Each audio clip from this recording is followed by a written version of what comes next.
नमस्कार दोस्तों। स्वागत है आपका फेम टेल चैनल पर। रोजाना कहानियां पढ़ने और सुनने के लिए फेम टेल चैनल को सब्सक्राइब जरूर करें। मम्मी जी, प्लीज क्या आप थोड़ी सब्जियां काट देंगी? मुझे बहुत कमजोरी महसूस हो रही है। अंजलि ने कराते हुए सरोज देवी के कमरे में आकर पूछा। कमरे में सरोज देवी अपने पति सुरेश जी के साथ आराम से बैठकर टीवी देख रही थी। सरोज देवी अपनी बहू को तिरस्कार भरी नजर से देखती हुई बोली, अरे, तुम्हारे पति और ससुर जी के ऑफिस के आने का समय हो चुका है और अभी तक तुम सब्जी काटने की बात कर रही हो। खाना बना नहीं अब तक? अंजलि धीमे स्वर में बोली, मम्मी जी, दाल चावल तो बन गया है, रोटियों के लिए आटा भी गूंद दिया है, लेकिन थोड़ी सब कमजोरी लग रही है, चक्कर से आ रहे हैं। मैंने सोचा आप सब्जी काट देंगी तो मैं जल्दी से सब्जी बना लूंगी। सरोज देवी ने टीवी स्क्रीन से नजर हटाए बिना कहा, जब देखो तब बीमारी रहती है तुम्हें। पता नहीं कैसी बहू मिल गई है हमें। इतने नखरे।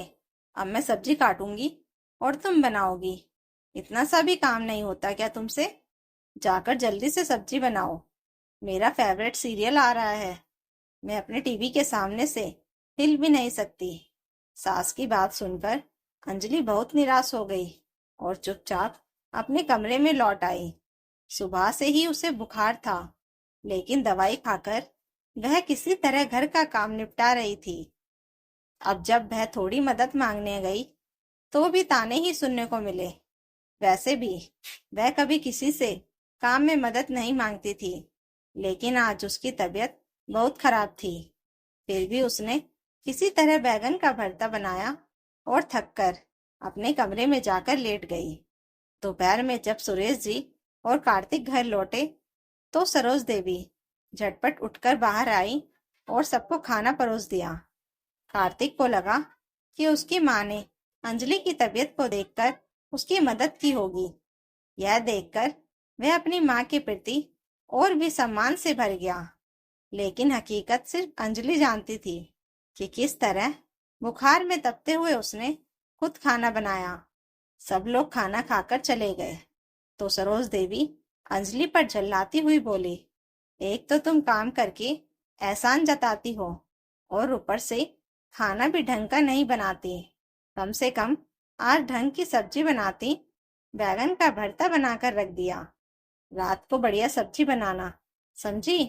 एक काम करो, आज रात शाही पनीर बना लेना। अंजलि कुछ नहीं बोली। उसका बदन टूट रहा था। वह दवाई लेकर अपने कमरे में लेट गई ताकि कुछ आराम मिल सके। शाम को भी उसका बुखार कम नहीं हुआ था। चैनल पर टीवी सीरियल का समय हो गया था, लेकिन अंजलि उठने की हालत में नहीं थी। तभी दरवाजे के बाहर से कुछ आवाजें आई। श्रुति की आवाज सुनकर वह धीरे धीरे कमरे से बाहर आई।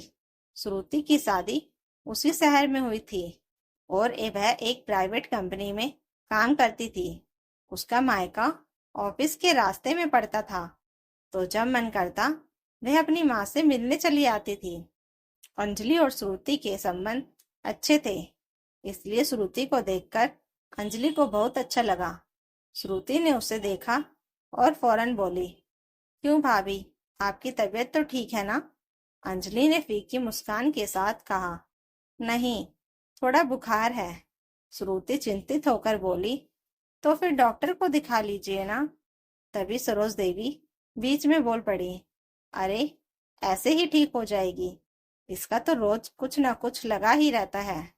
तू मेरी बनाई हुई चाय पी, तेरा सिर दर्द चुटकियों में दूर हो जाएगा। श्रुति ने चाय का कप उठाया और कहा, भाभी, आप भी चाय पी लीजिए, मूड थोड़ा फ्रेश हो जाएगा। मम्मी ने स्पेशल चाय बनाई है।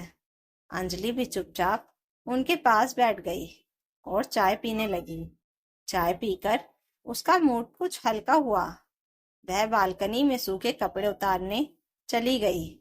तभी सरोज देवी उसके पीछे आकर कहने लगी, तुम्हें तो पता है ना कि तुम्हारी ननद ऑफिस से थक कर आती है और आज उसके सिर में भी दर्द है।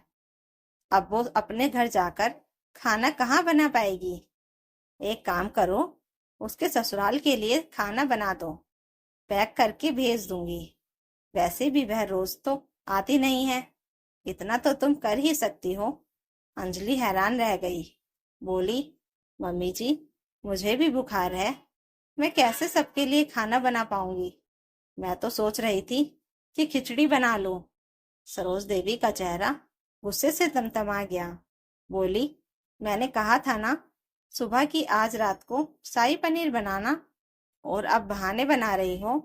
मेरी बेटी के लिए खाना तो तुम्हें बनाना ही पड़ेगा। रोज बुखार की शिकायत होती है तुम्हें।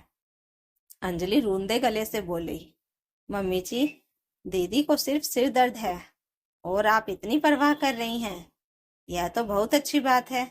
लेकिन बहू के दर्द को कोई क्यों नहीं समझता। कहते हुए उसकी आंखें छलक उठी। लेकिन सरोज देवी पर इसका कोई असर नहीं हुआ। तभी पीछे से श्रुति की आवाज आई, मम्मी, आप ये क्या कर रही हैं? भाभी बीमार हैं और आप उनसे और ज्यादा काम करवाना चाहती हैं। मुझे सिर दर्द है, लेकिन जब मैं ऑफिस से थककर घर आती हूँ तो मेरी सासू माँ मेरा सारा काम हल्का कर देती हैं। कभी कभी सब्जी तक बना देती हैं। जब उन्हें पता चलता है कि मेरी तबीयत ठीक नहीं है तो मुझे जबरन आराम करने को कहती हैं। मुझे लगता था कि मेरी मम्मी भी ऐसी ही होंगी, लेकिन अब मैं समझ गई। यह सुनकर सरोज देवी के चेहरे पर शर्म का भाव आ गया। श्रुति ने आगे बढ़कर अंजलि की हथेली थाम ली और कहा, भाभी, मुझे माफ कर दो। मुझे नहीं पता था कि मम्मी आपका ध्यान नहीं रखती। चलो, कोई बात नहीं, आज के लिए खाना मैं बना देती हूँ। अंजलि की आंखें भर आई। वह श्रुति के गले लग गई और बोली, दीदी, शुक्रिया, आपने मेरी तकलीफ समझी। अगर घर के लोग एक दूसरे की तकलीफ को समझे तो घर स्वर्ग बन जाता है। सरोज देवी भीतर ही भीतर शर्मिंदा थी, लेकिन उन्होंने तुरंत रसोई की ओर कदम बढ़ाए और बोली, श्रुति, ना, तुम खाना बनाओगी ना अंजलि, आज खाना मैं बनाऊंगी। अगर एक बेटी की मदद हो सकती है तो बहू की भी हो सकती है। वैसे भी देखा जाए तो तबीयत तो तुम दोनों की ही ठीक नहीं है, तो आज का खाना मुझे ही बनाना चाहिए। अंजलि को यकीन नहीं हो रहा था कि इतना बदलाव अचानक कैसे आ गया, लेकिन श्रुति समझ चुकी थी कि माँ ने उसकी बात को दिल से लगा लिया। सरोज देवी ने बिना कुछ बोले रसोई का काम संभाल लिया और उस दिन घर में कुछ अलग ही सुकून महसूस हो रहा था। तो दोस्तों, अगर आपको यह कहानी अच्छी लगी हो तो कमेंट करके जरूर बताइएगा, और नई कहानियों के लिए फेम टेल चैनल को सब्सक्राइब जरूर कर लीजिएगा। Thank you for watching.